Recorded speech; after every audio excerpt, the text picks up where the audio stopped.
Palavra da Verdade, com Hernandes Dias Lopes.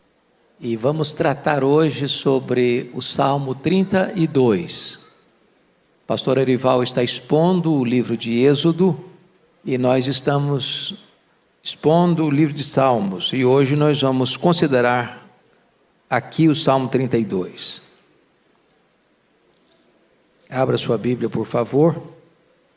E nós vamos ler esse texto e depois expor esta passagem. Salmo 32. Bem-aventurado aquele cuja iniquidade é perdoada, cujo pecado é coberto. Bem-aventurado o homem a quem o Senhor não atribui iniquidade, e em cujo espírito não há dolo. Enquanto calei os meus pecados, envelheceram os meus ossos, pelos meus constantes gemidos todo dia, porque a tua mão pesava dia e noite sobre mim, e o meu vigor se tornou em sequidão de estio. Confessei-te o meu pecado, e a minha iniquidade não mais ocultei.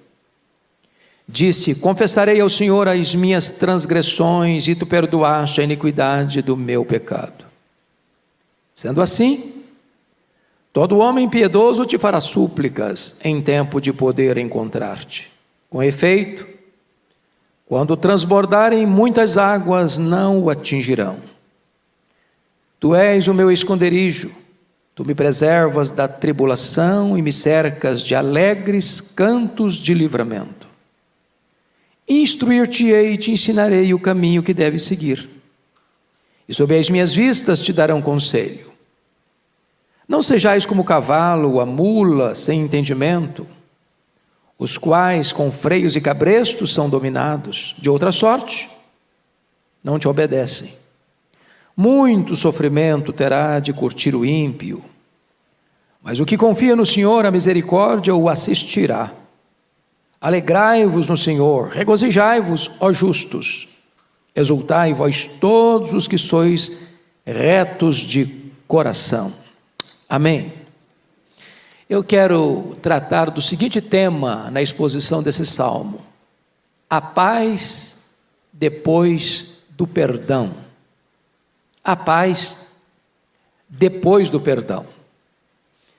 Bom, é muito importante entender que esse salmo tem como pano de fundo, como background, o problema que Davi enfrentou num tempo de guerra, quando ele se levanta do leito, passeia pelo terraço e vê uma mulher tomando banho. Diz a Bíblia que a mulher era extremamente bonita. E o olhar, seguido de desejo libidinoso, faz Davi dar um passo rumo à queda, mandando mensageiros verificar, investigar que mulher era essa. E o retorno foi que esta mulher era Batseba, esposa de um dos seus guerreiros valentes, que estava na batalha, Urias, o heteu. Davi dá mais um passo e manda chamar essa mulher. A Bíblia não relata como ele conseguiu seduzir essa mulher e levá-la para a cama. Quanto tempo levou isso? Que argumentos ele usou? Como ela aqueceu aos seus galanteios? O certo é que Davi se deitou com essa mulher, coabitou com ela.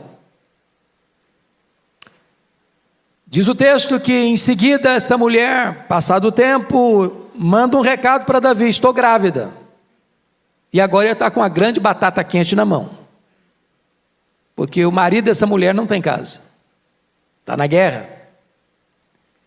E se essa mulher aparece grávida e o marido na guerra, o resultado, dentro daquela cultura, é que essa mulher corre o risco de ser apedrejada. E então Davi dá mais um passo no seu expediente e manda chamar Urias da guerra. A intenção de Davi é que Urias fosse para casa, coabitasse com a sua mulher, e estaria resolvido o problema. Só que Urias era um homem tão íntegro, que ele não achou que seria honesto da parte dele, tendo seus pares na batalha, fora de casa, ele fosse desfrutar da intimidade do seu lar, do relacionamento íntimo com a sua mulher. O plano de Davi começa a se frustrar. Então Davi dá mais um passo, dá um banquete, convida o cara, como se ele fosse uma pessoa muito ilustre, e Davi quisesse honrá-lo, e Davi consegue embebedá-lo, e Davi pensa, bêbado e vai para casa. E talvez ele que não tenha relação com a mulher, ele não vai lembrar direito das coisas. Mas o Urias, mesmo bêbado, não vai para casa. E agora o rei está numa situação adversa.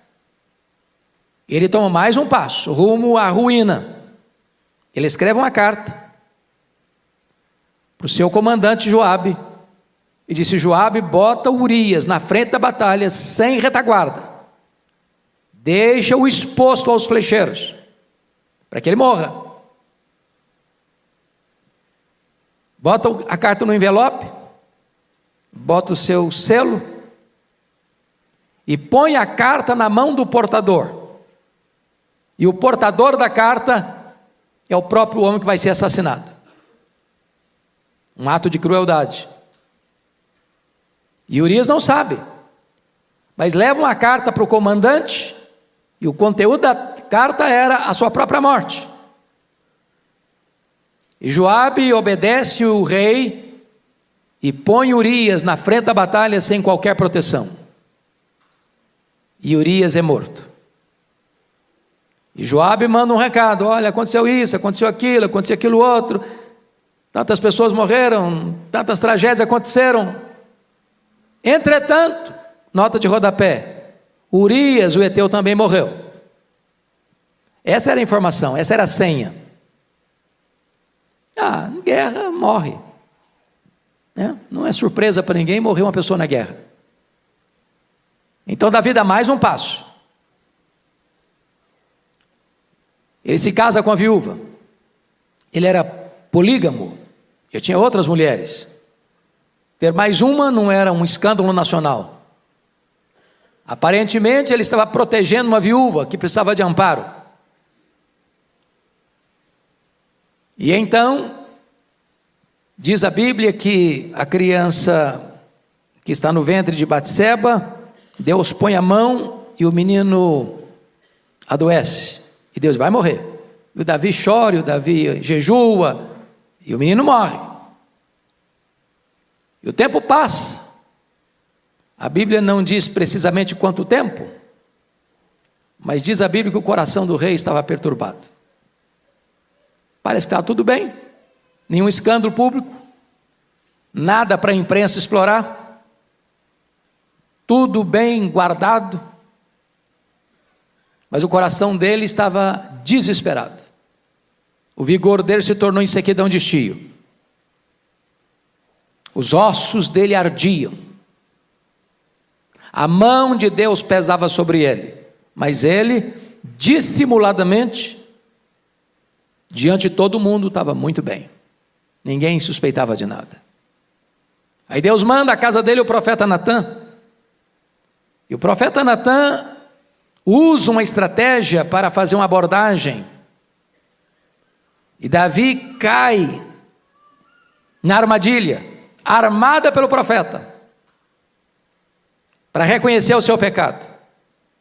Porque Natã chega para ele e diz: olha, tinha numa cidade um homem pobre e um homem rico. O homem rico tinha muitas reses, muitas ovelhas, muito gado. Era um cara rico. O pobre tinha uma cabrita, que dava leite, que vivia dentro da casa, que era como um membro da família, pegava no colo. E aí o homem rico recebe uma visita ilustre. E o rico, em vez de ir lá no campo matar uma das suas reses, para fazer um lauto banquete para o seu convidado, resolve ir lá na casa do pobre, pegar a cabrita dele, a única que ele tinha, e matar, para fazer a refeição para o seu convidado. Quando Davi escuta isso, ele fica irritado, ele tinha um senso de justiça. Esse cara deve morrer. Aí o Natan bota o dedo no nariz dele e diz: você é o cara, você é o homem. Deus te deu o reino, Deus te deu riqueza, Deus te deu até muitos privilégios e prazeres, e você foi tomar a mulher de Urias, e ainda matar Urias. Nesse momento Davi cai em si e diz: pequei, se arrepende, confessa, e Deus diz: está perdoado, mas a espada não vai fugir da sua casa. E esse texto é o relato e o registro dessa confissão, desse arrependimento, desse perdão e da restauração divina a Davi. É claro, meus amados irmãos, que Davi comete aqui 3 pecados, e o primeiro dele é adultério, o segundo dele é assassinato, e o terceiro pecado é dissimulação. Então nós vamos olhar agora esse texto que, do meio das tempestades da alma, se levanta como óleo fresco da graça, da misericórdia e do perdão de Deus. Então, primeiro ponto que eu destaco aqui: a paz depois do perdão é a felicidade do perdão. Olha comigo o verso 1: bem-aventurado aquele cuja iniquidade é perdoada, cujo pecado é coberto. Veja você que começa com esta palavra bem-aventurado, e essa palavra é riquíssima, e é poderosíssima. Esta palavra é muito feliz. É como Jesus abre as bem-aventuranças: bem-aventurados os humildes de espírito, bem-aventurados os que choram. Ou seja, o perdão de Deus é a maior fonte de alegria que uma pessoa pode ter na vida. Meus irmãos, o pecado é terrível, é maligníssimo, é pior do que a pobreza, é pior do que a doença, é pior do que a perseguição, é pior do que a solidão, é pior do que a morte, porque esses males podem nos atingir e jamais nos afastarem de Deus, mas o pecado é maligníssimo porque ele nos priva do maior bem, a comunhão com Deus, porque Deus é a fonte da plena e maior alegria. É na presença de Deus que tem plenitude de alegria. É impossível coexistir comunhão com Deus e pecado. É impossível coexistir paz e pecado. Por isso ele diz que feliz é aquele cuja transgressão é perdoada. A palavra transgressão no hebraico, a palavra pechá, significa rebelião, alta traição contra o soberano, é passar dos limites, é rebelar-se contra Deus. E o que o texto quer nos informar é que bem-aventurado é aquele cuja iniquidade, toda essa sujeira é perdoada. Você e eu estamos aqui, e nós estamos aqui porque a nossa sujeira foi perdoada. Irmãos, a diferença entre nós e o mais depravado ser humano é apenas de graus e não de natureza. Está dentro de nós todo o potencial para toda a malignidade do pecado. É isso que os teólogos entenderam por depravação total. Não há nenhuma área da nossa vida que não tenha sido afetada pelo pecado. A nossa razão, a nossa emoção, a nossa vontade. Não há parte sã na nossa vida.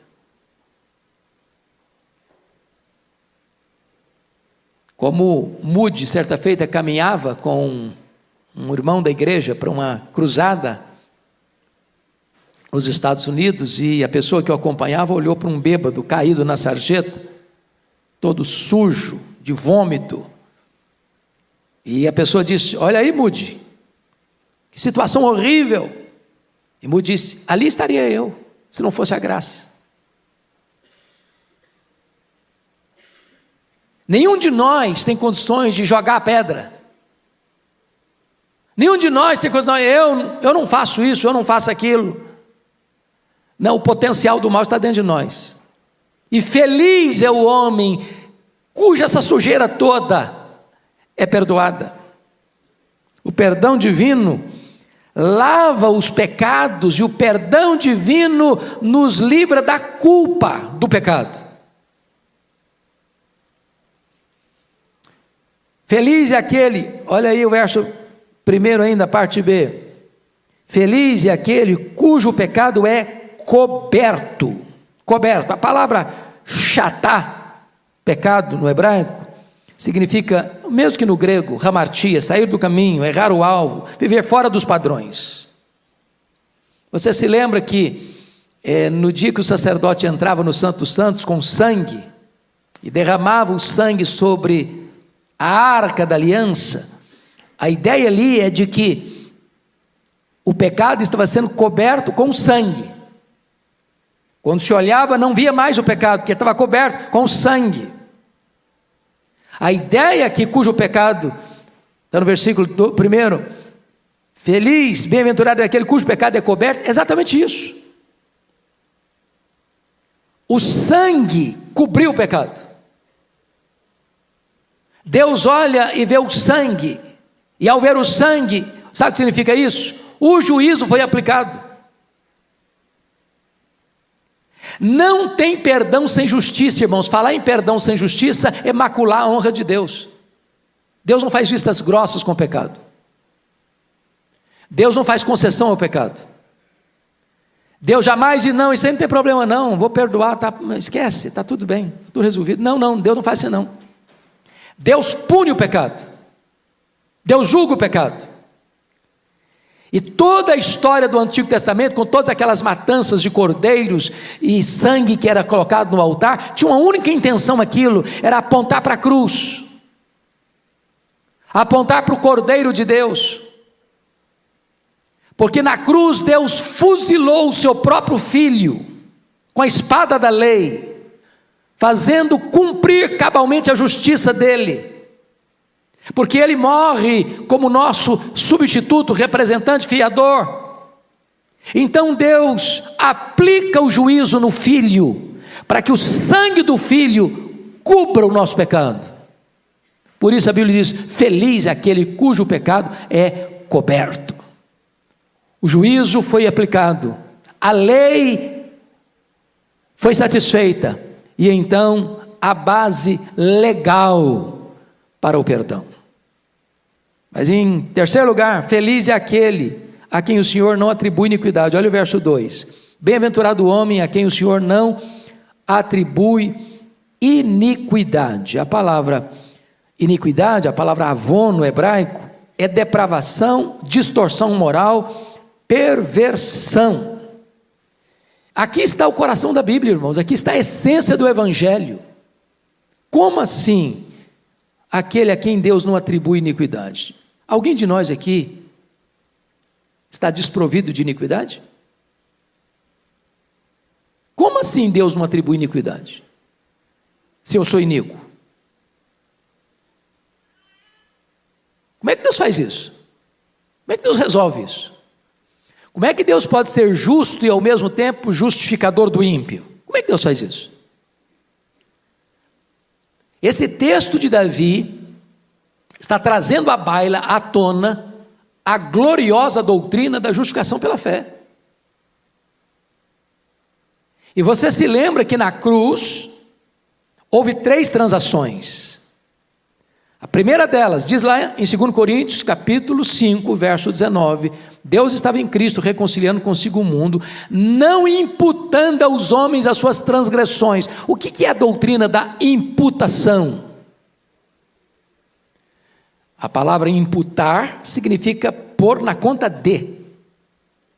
Quando Deus foi nos salvar, a primeira coisa que Deus fez, Deus não botou na sua conta, na minha conta, na nossa conta, o nosso pecado, a nossa dívida. Porque se Deus botasse na nossa conta a nossa dívida, se Deus imputasse a nós as nossas transgressões, nós não sairíamos delas, porque a nossa dívida é impagável. Segunda transação da cruz, está lá em 2 Coríntios 5, 21. Aquele que não conheceu o pecado, Deus o fez pecado por nós. Significa o quê? Que Deus não imputou a mim o meu pecado, mas Deus imputou o meu pecado sobre o filho dele. Deus lançou sobre ele a iniquidade de todos nós. Ele foi feito pecado por nós. Ele foi ferido pelas nossas transgressões.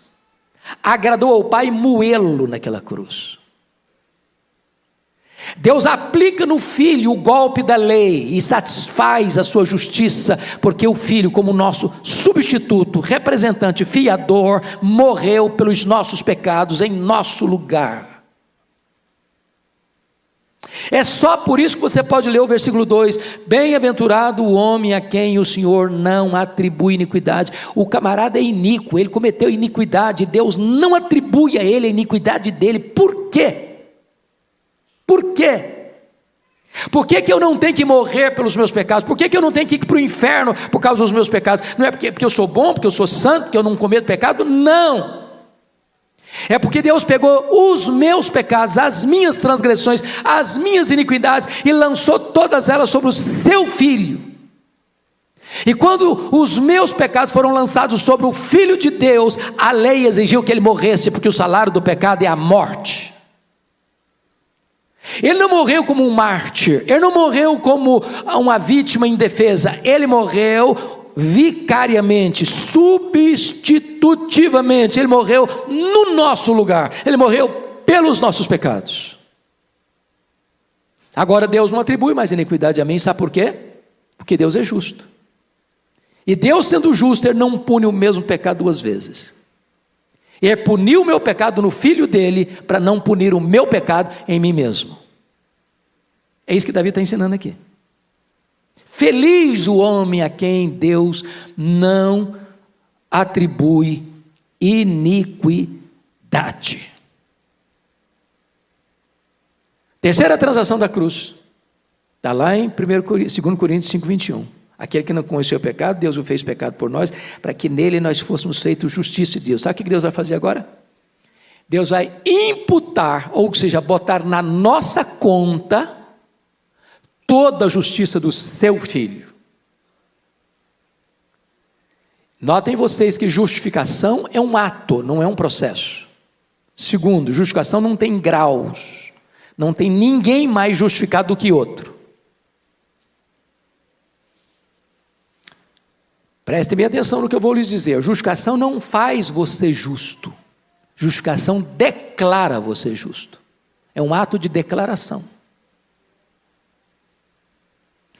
Então, quando Deus puxa sua ficha lá no tribunal do céu, sabe o que está lá? Justificado. O que significa isso? Não só você não tem dívida, mas você tem crédito, crédito infinito. Toda a justiça de Cristo está depositada na sua conta. É por isso que a Bíblia diz, já nenhuma condenação a mais para aqueles que estão em Cristo Jesus nosso Senhor. Bem-aventurado aquele a quem o Senhor não atribui iniquidade.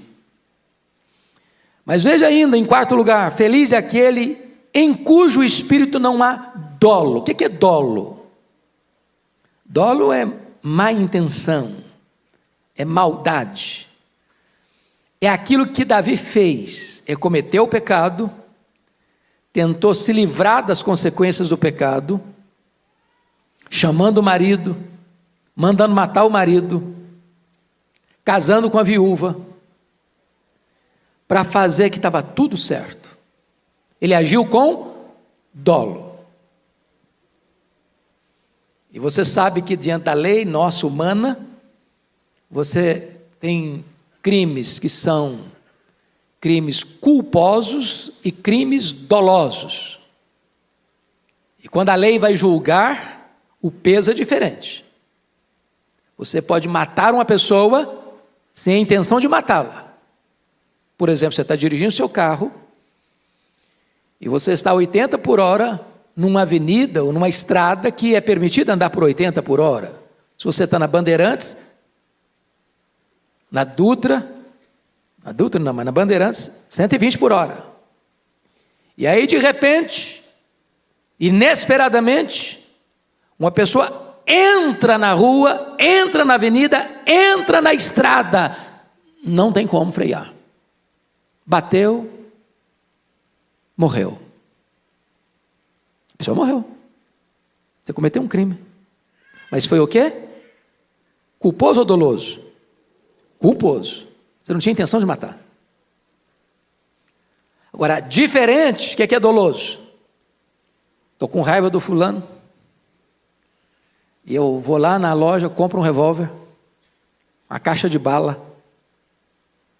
E intencionalmente, eu vou onde ele está. E descarrego 5 balas no peito dele. Ele morre. Esse crime é o quê? Culposo ou doloso? Doloso. O homem perdoado, o homem transformado, ele não nutre malignidade no sentido de desejar o mal, de armar esquemas para prejudicar. É por isso que o texto vai mostrar para nós essa gloriosa verdade, em cujo espírito não adole. Esse é um cara feliz. Ele não fica maquinando mal. Ele não fica lá deitado pensando, o que é que eu posso fazer para prejudicar o fulano? O que é que eu posso fazer para tomar o que é do fulano? O que é que eu posso fazer para acabar com a reputação do fulano? Não, ele não age mais dessa maneira. Então vamos para um outro ponto agora do texto, que é a infelicidade da impenitência, versos 3 e 4. Olha comigo. Enquanto calei os meus pecados, envelheceram os meus ossos pelos meus constantes gemidos. Vejam você que seus ossos ficaram envelhecidos pelos gemidos. Quando calei os meus pecados, envelheceram os meus ossos pelos meus constantes gemidos. O que Davi está falando aqui? Está contando a experiência dele, que viveu. O pecado guardado no coração, ele tem um poder de autodestruição incomparável. O pecado adoece, o pecado enfraquece, o pecado debilita a saúde. Nada arruína mais um cidadão, do ponto de vista físico, emocional, do que o chicote da culpa, do que o tormento emocional. Ele não dorme direito, ele não come direito, ele não tem alegria, ele não tem paz, ele não tem sossego. Ele vive nas correntes grossas da escravidão. Ele vive no pelourinho, sendo chicoteado todo dia, de dia e de noite. E isso vai reverberando, né, na vida física. Eu li um relatório, eu não sei se os médicos que estão aqui podem me dizer se essa estatística ainda é real, e eu preguei em vários congressos de médicos e de enfermeiros, Brasil afora, e essa informação era falada assim com muita clareza, que cerca de 50% das pessoas que passam pelos hospitais, os problemas são chamados causas psicossomáticas. Ou seja, os problemas da vida, a culpa, o pecado, as mazelas da vida, vão misturando aí com suas emoções, isso vai sendo somatizado, isso vai debilitando a sua saúde, vai mexendo com você. E vou lhe dizer mais, não tem divã de psicanalista que resolve culpa. Não tem remédio da farmácia que você toma e alivia a culpa. Você alivia uma dor física, mas a culpa não. O chicote da consciência não. E aqui Davi está mostrando que o problema da culpa corrói. O pecado é como se fosse uma serpente que você vai aquecer no seu peito. Ela vai te pegar, ela vai te picar, ela vai deixar veneno em você. Mas nota em segundo lugar, que ele vai dizer aí no verso 4, outra coisa gravíssima. porque a tua mão pesava de dia e de noite sobre mim. Ô, gente, a mão de Deus é uma bênção, né? É a maior dádiva que nós podemos ter, a mão de Deus. A mão de Deus sobre nós. A mão de Deus que protege, a mão de Deus que dirige, a mão de Deus que guia, a mão de Deus que abençoa, é a mão de Deus. E nós não pedimos, Senhor, estenda a tua mão sobre nós. É uma bênção a mão de Deus, mas a mão de Deus também pode ser o nosso maior problema. Se a mão de Deus pesar, você está frito. Tem homem que te livra, tem dinheiro que te livra, tem viagem que te livra, não tem mudança de endereço que te livra. Não tem apartamento de cobertura que te livra, não tem mansão que te livra, não tem muro que te livra, não tem nada que te livra se a mão de Deus pesar sobre a sua vida. E ele diz, a tua mão pesava sobre mim. Quando?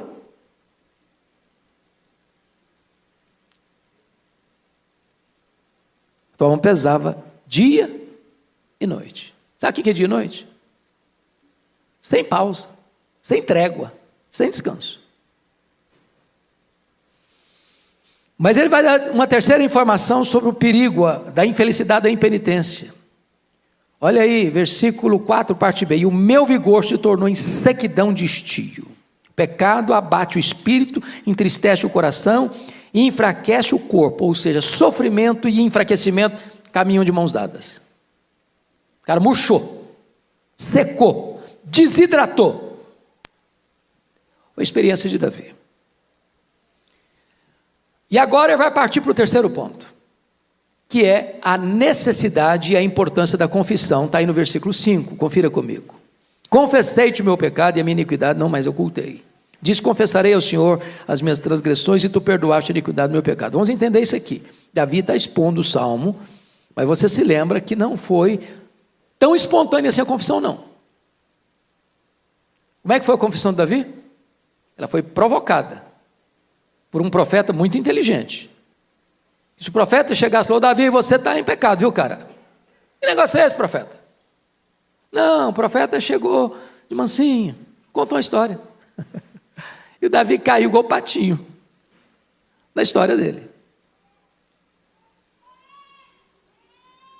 Tem hora, irmãos, que a nossa memória precisa ser trabalhada, porque às vezes a gente vai criando certas resistências, certas cercas de proteção para a nossa consciência, para não reconhecer o erro, ou para justificar o erro. Eu pequei por isso. Algumas pessoas dizem, não, mas o Davi, coitado, foi uma vítima. Como é que uma mulher vai tomar banho de janela aberta? Davi era vítima. A Bíblia não trata dessa matéria por esse viés.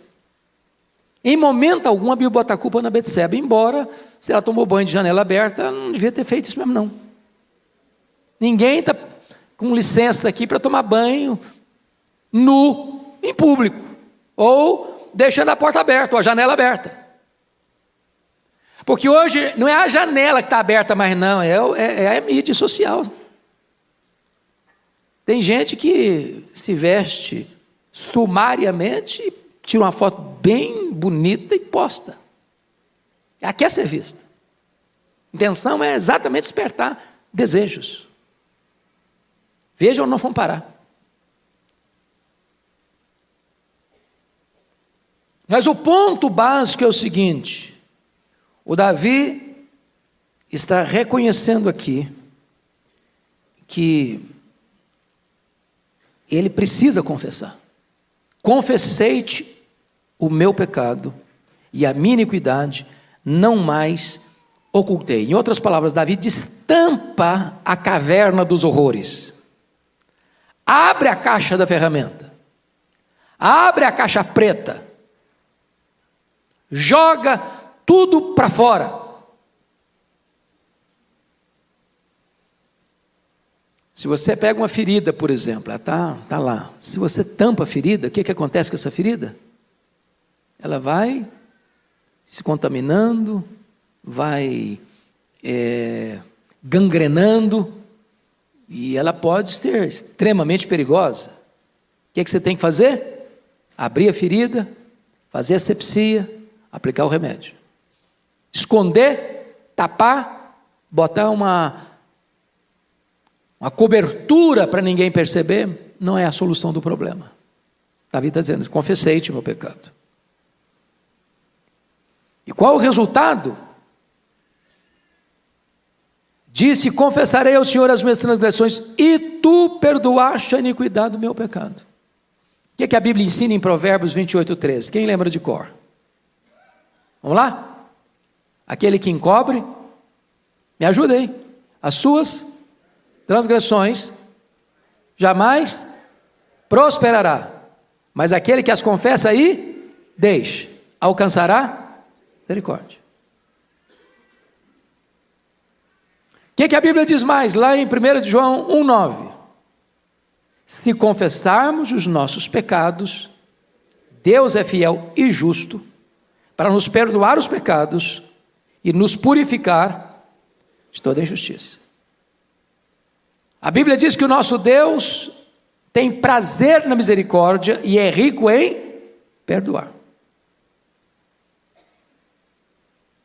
Deus não tolera um coração duro, mas Deus habita com abatido e contrito de coração. Não importa a gravidade do pecado, em havendo arrependimento e confissão, há perdão. Isso é maravilhoso, irmãos, porque embora o pecado seja maligníssimo, tem saída. Tem saída. Agora vamos entender isso aqui. Arrependimento é uma palavra muito importante na Bíblia, muito importante. E a palavra arrependimento, metanoia, na língua grega, ela tem 3 implicações muito importantes. Arrependimento implica em mudar a mente, mudar a emoção e mudar a vontade ou a volição. Porque nós somos o quê? Nós somos razão, nós somos emoção, nós somos volição, certo? O arrependimento tem que trabalhar essas 3 áreas, senão, se não completar o ciclo, não é arrependimento. Talvez a melhor forma de explicar isso é ilustrar a diferença entre Judas Iscariotes e Pedro. Judas traiu Jesus, Pedro negou Jesus. O Judas suicidou, o Pedro foi restaurado. Qual a diferença de atitude entre Judas e Pedro? No ciclo de Judas faltou um elemento. O elemento racional existiu, ele reconheceu o erro dele? Reconheceu. Ele ficou triste porque errou? Ficou triste. Então, de 3 elementos do arrependimento, ele tinha 2 etapas vencidas. Ele reconheceu o erro, foi lá para o sacerdote trair sangue inocente. E ele ficou tão triste que ele devolveu o dinheiro. Não quero saber desse dinheiro, esse dinheiro não resolve nada para mim. O que faltou para ele completar o ciclo? Voltar-se. A vontade, a disposição, a decisão de voltar para Jesus. Por isso que a palavra arrependimento significa dar meia volta. Eu estou indo para cá, eu reconheço o erro e retorno. A vontade precisa agir, retornar para Deus. Porque se você não fizer o ciclo completo, você fica preso no cipoal do remorso, e o remorso leva ao suicídio, ao desespero. Pedro reconheceu o erro, Pedro ficou triste pelo erro, chorou, mas Pedro voltou-se para Jesus, completou o ciclo, é restaurado, é perdoado. Agora, notem vocês, que o perdão é resultado da confissão, e tu perdoaste a iniquidade do meu pecado. Então vamos pegar a ideia aqui do perdoar do pecado. Você lembra lá do sacerdote, que quando ele ia fazer esse momento lá da expiação, um bode era sacrificado, e o sangue dele era derramado no altar. O outro bode, que era o bode emissário, o sacerdote impunha a mão sobre o bode, e de certa forma, como que confessava o pecado do povo, e soltava esse bode para o deserto. Para ilustrar o fato de que quando você se arrepende e confessa, o seu pecado é removido de você, é afastado de você, é mandado embora de você. Não tem mais iniquidade. É por isso que está escrito no versículo 5: e tu confessarei ao Senhor as minhas transgressões, e tu perdoaste a iniquidade do meu pecado, a sujeira do meu pecado. Tu perdoaste. Por quê? Porque um outro alguém, um substituto seu, levou o seu pecado embora. E Jesus levou o seu pecado embora. Ele carregou o seu pecado sobre o seu corpo no madeiro. E lá na cruz, ele pegou escrito de dívida que era contra você, o seu pecado, rasgou esse escrito de dívida, encravou na cruz e deu um brado: está pago, está consumado. Você que crê em mim não deve mais nada, você está perdoado, está justificado. Isso é a essência do cristianismo, irmão, isso é a essência do evangelho. Se você não entender o que aconteceu na cruz, você vai viver uma vida cristã sofrida, machucada, ferida, porque você vai: meu Deus, eu errei, agora estou perdido, vivo triste, e não entende o que foi a cruz, se apropriando do perdão. Mas vamos ao terceiro ponto, aliás, ao quarto ponto, que é o impacto da obediência. Olha o versículo 6 e 7 aí comigo.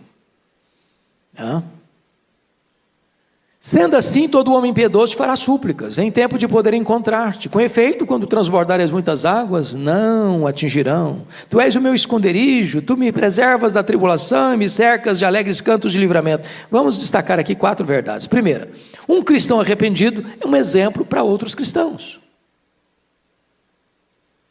Quando um crente, irmãos, tem um fracasso e cai, ou um crente comete um pecado, ao se arrepender, ao confessar, ao ser perdoado, ao ter sua vida mudada, aquele que caiu também vai olhar para você: puxa vida, o fulano caiu, o fulano cometeu um erro, o fulano foi perdoado, o fulano foi restaurado. Bom, eu também posso ser restaurado, eu também posso me arrepender, eu também posso confessar, e é o que eu vou fazer. É isso que ele está ensinando aqui. Sendo assim, todo homem piedoso te fará súplicas. O homem piedoso não é aquele homem que nunca erra, não. O homem piedoso é aquele que, porque todos pecam e todos erram, é aquele que reconhece o seu erro, é aquele que se arrepende do seu erro, é aquele que confessa o seu erro, é aquele que abandona o seu erro. Então a pessoa vai olhar e dizer: vale a pena confessar, vale a pena falar com Deus, vale a pena acertar a vida com Deus, vale a pena. E então todo homem piedoso te fará súplicas, em tempo de poder encontrar-te. Segunda coisa, um crente perdoado é poupado das tempestades da vida. Versículo 6, a parte B: com efeito, quando transbordarem as muitas águas, não atingirão. Ô gente, tem tribulação e tribulação. A tribulação da vida, o crente aguenta, de cabeça erguida. A tribulação que o crente não aguenta é a tribulação produzida especificamente por causa do pecado. Enquanto o cara não se vê livre disso, ele está na unha do inimigo, uma camisa de força, um pelourinho, sendo açoitado, atormentado, acuado, acusado, triste, ossos secos, vigor seco. É isso que ele está dizendo. É isso que ele está ensinando para nós. Vocês se lembram da história do Lutero? Lutero era um camarada que sempre teve dramas de consciência, né? Antes da conversão dele, o Lutero ia todo dia no confessionário, todo dia. E as confissões dele eram confissões assim, de 1 hora, 1h30, 2 horas. E o padre que recebia as confissões não aguentava mais. Aquela lorota toda. Dizem os biógrafos de Lutero que um dia o padre confessou e disse para ele: ô Lutero, o dia que você cometeu um pecado de verdade, vem aqui, que eu não aguento mais essa lorota sua, não. Porque o camarada tinha dramas de consciência. Dramas de consciência. Depois que ele conheceu a gloriosa doutrina da justificação pela fé, o justo viverá pela fé. Ele vai a Roma e sobe as escadarias do templo de joelhos, tentando aliviar a consciência, desesperado. E um dia depois da sua conversão, ele teve um sonho Aliás, um pesadelo. E o diabo apareceu para ele. E Lutero tinha esses dramas, para você ter uma ideia, na dieta de Worms, quando ele é levado à dieta de Worms, diante das autoridades políticas e eclesiásticas da época, com as obras dele em cima da mesa, e ele sabia que a situação ali era gravíssima, a vida dele estava em risco. Perguntaram a Lutero: você nega, você volta, desculpa do pleonasmo, volta atrás, você afirma que você não crê mais nas que você escreveu? A coisa era tão dramática que ele diz: dá para eu pensar um pouco essa noite? E naquela noite, dizem os seus biógrafos, que ele enfrentou uma batalha espiritual tão grande, que parecia que o diabo estava ali no quarto dele, a ponto de pegar o tinteiro e jogar na parede, tentando jogar no diabo. Louvado seja Deus, no dia seguinte, quando as obras foram postas de novo na mesa, e perguntar para ele: você nega? Você se retrata? Ele respondeu: a não ser que vocês me convençam pelas escrituras que eu estou errado, eu não posso me retratar. Porque não é legítimo um homem agir contra a sua própria consciência. Que Deus me ajude. E ali foi o grande corte radical da reforma que começou em 1517. A dieta de Worms aconteceu em 1521. Mas dizem os estudiosos que certa feita ele está dormindo e ele tem um pesadelo e o diabo aparece para ele com a lista de pecados terríveis. Você fez isso, você fez isso, você fez aquilo, você fez aquilo outro, aquilo outro, aquilo outro. E no pesadelo mesmo, no sonho, Lutero disse: é verdade, eu fiz tudo isso aí. Só tem um detalhe que não está aí. É que o sangue de Jesus, o Filho de Deus, me purifica de todo o pecado. Oh, amados, isso traz alívio e cura para a consciência. Tira o fardo pesado da culpa. Traz cura para os ossos.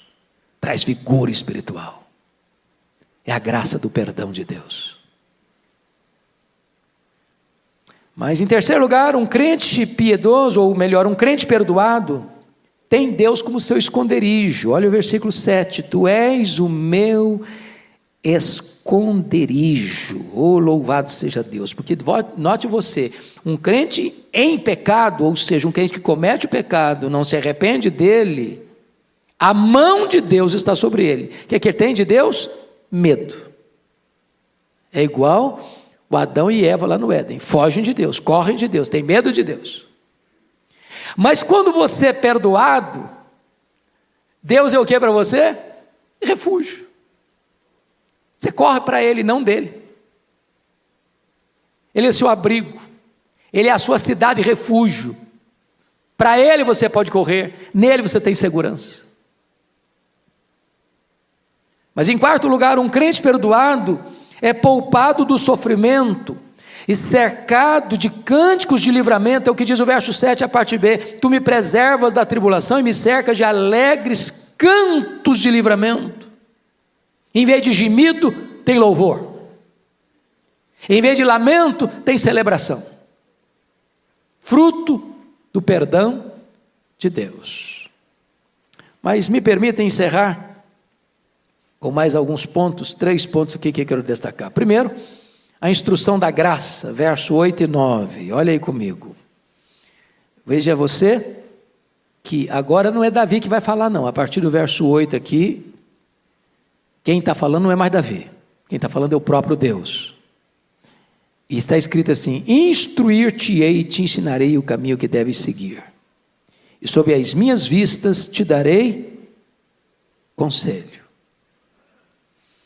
Um crente perdoado é um crente ensinável, é um crente de ouvidos abertos, de coração sensível, que se coloca debaixo da autoridade da Bíblia.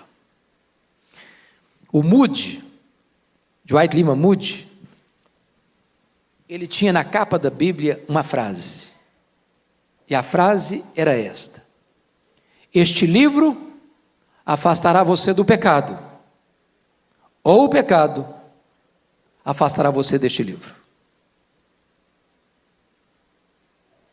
Você não vai encontrar um crente rebelde, vivendo em pecado, tendo prazer na Bíblia. Impossível. Por isso, quando uma pessoa erra e não se arrepende, ela começa a se afastar. Deixa de ler a Bíblia, deixa de orar, não quer mais vir para a igreja. Parece que o mundo está contra ele. E está mesmo. Está mesmo. E aí o texto está nos mostrando que agora perdoado, arrependido, perdoado, restaurado, Deus instrui e a pessoa quer a instrução. Irmãos, a Bíblia é um livro maravilhoso. É impossível um crente viver sem Bíblia. Você pode ter igreja sem templo. Você pode ter igreja sem música.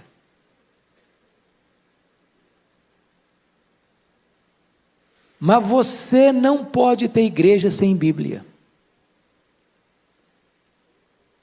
Onde não tem palavra de Deus, não tem direção. Eu quero fortemente encorajar você a ser um estudioso da Bíblia. E quando eu digo isso, eu não estou dizendo que você só vai pegar a sua Bíblia no domingo para ir para a igreja. E às vezes algumas pessoas nem têm mais Bíblia, sabia? Eu gosto das mídias sociais, eu gosto mesmo, uso todas. Eu ando com esse bichinho aqui todo dia. Mas não abro mão da Bíblia de papel. Sabe por quê? Nisso aqui você vai ter muita dificuldade de decorar. Nisso aqui você vai ter muita dificuldade de fazer uma anotação ao lado do versículo que falou com você. Estava na minha devocional, li esse versículo, coisas novas vieram à tona, e eu vou lá e escrevo um pontozinho ali que me remete àquilo que Deus falou comigo. Já me pediram N vezes para eu mudar de versão. Minha Bíblia e a igreja aqui adota a versão ARA, né? Revista atualizada. Por que eu não mudo de versão? Agora saiu a versão atualizada, né? Ótimo, para quem está começando. Eu estou com 63 anos, tenho 40 anos de ministério. Pouquinho que eu sei de Bíblia, que eu decorei, que eu memorizei, é na versão ARA. Vou mudar para quê? Se eu vou ter que memorizar tudo, eu não vou conseguir. Não vou conseguir. Eu vou manter aqui mesmo. Eu preciso trazer à minha memória a palavra de Deus. Eu preciso mergulhar um pouco mais fundo. Então, gente, você quer ser um crente com tutano, com musculatura, tem que ler Bíblia. Mas ler Bíblia em casa. Nós estamos vivendo na melhor época do mundo. Hoje a gente tem Bíblia de estudo, hoje de todo jeito. Tem Bíblia para criança, para adolescente, para jovem, para adulto, para velho, para casado, para descasado, para empresário, para empregado. Não sei das quantas. Tem Bíblia de todo jeito. E o povo é analfabeto da Bíblia. Uma loucura isso. Você vai pregar em Ageu, o cara começa a procurar Ageu em Gênesis. Ele não sabe nem que tem Ageu. Então, para Deus nos instruir, irmãos, Ele não vai chegar no seu quarto e, fulano, eu vou te instruir hoje. Abra os seus ouvidos que te falarei. Não. Você vai pegar a sua Bíblia e vai ler a Bíblia e Deus está falando com você. Com você. Tem crente que não escuta a voz de Deus, não lê Bíblia.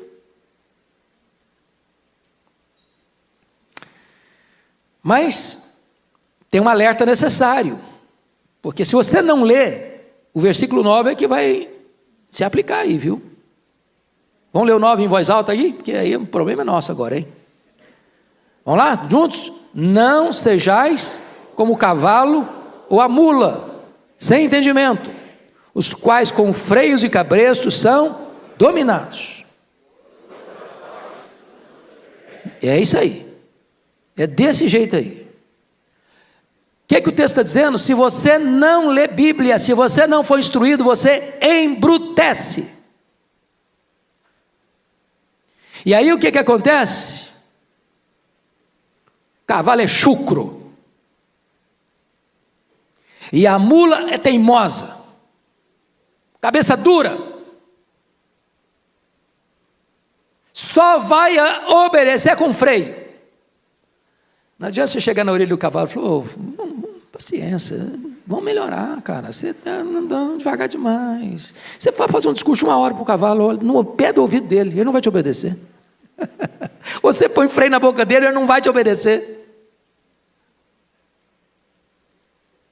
A mula é teimosa, você fala uma vez, fala duas, bate, começa mesmo, teimosa. Tem crente que é assim. Se apanhar, aprender. Falar não resolve. Porque não quer instrução. E quem não quer, já escutou aquela frase? Quem não escuta conselho, escuta coitado. Quem não aprende com o preceito, vai ter que aprender com a chibata. Então, amados, vamos ser inteligentes? Para a gente não apanhar desnecessariamente? Estude Bíblia. Você vai discernir o tempo que você está vivendo. Você vai fugir de certas encrencas na vida que você não precisava passar. Enrascadas que você não precisava entrar. De alianças que você não precisava fazer.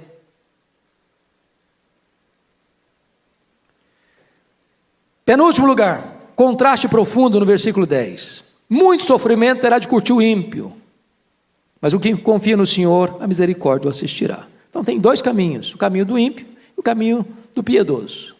O caminho do piedoso é um caminho de bênção, de misericórdia, assistindo. O caminho do ímpio é um caminho que vai ter que curtir muito sofrimento. Muito sofrimento, pouco não é muito.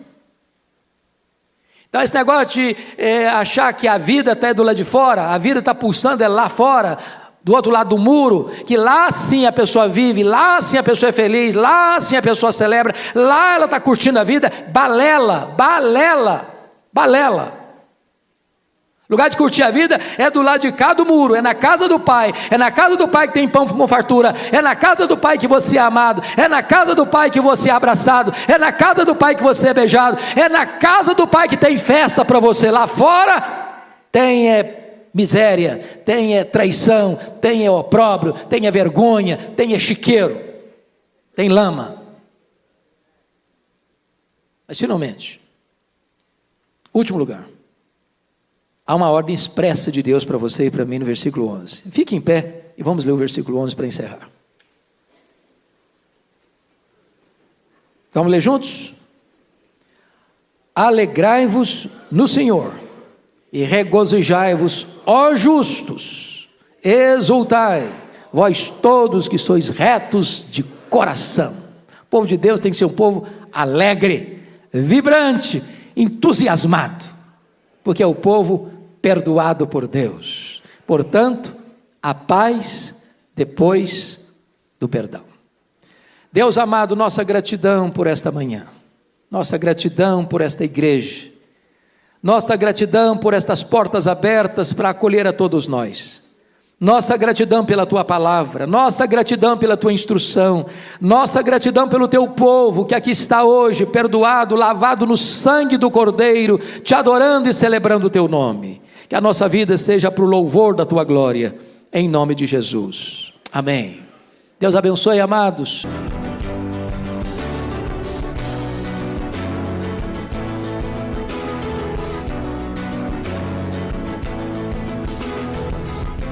Palavra da Verdade, com Hernandes Dias Lopes.